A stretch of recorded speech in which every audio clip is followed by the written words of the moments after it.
खुदावंद यीशु मसीह के नाम में आप सब पर सलामती हो।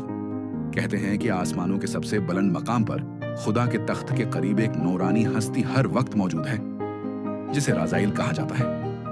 राज़ाइल का मतलब है सिरेट आफ का डॉट। ये नाम अब्रानी जबान के दो अल्फाज से मिलकर बना है। राज यानी सीक्रेट और ईल यानी गॉड। राज़ील खुदा के राजों का मुहाफिज फरिश्ता है।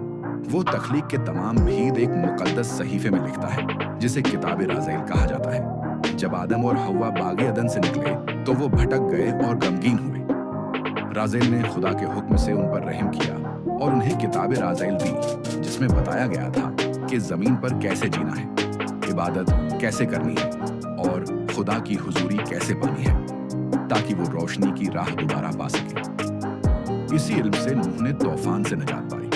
इसी इल्म से उसे समझ आया कि कश्ती कैसे बनानी है और खुदा के गजब से कैसे बचना है। हनूक ने उसी इल्म को आगे बढ़ाया, आसमानों की सीर की और खुदा ने उसे जिंदा आसमानों में उठा लिया। सुलेमान ने बादशाहत और इल्म का राज जाना और उसी किताब से खुदा के मुकद्दस नाम सीखे, जिनके जरिए उसे जन्नत, हुआ और रूहानी ताकतों पर अख्तियार मिला। लेकिन वक्त के साथ इंसान ने वो इल्म खो दिया, मगर खुदा ने कभी उसे छुपाया नहीं।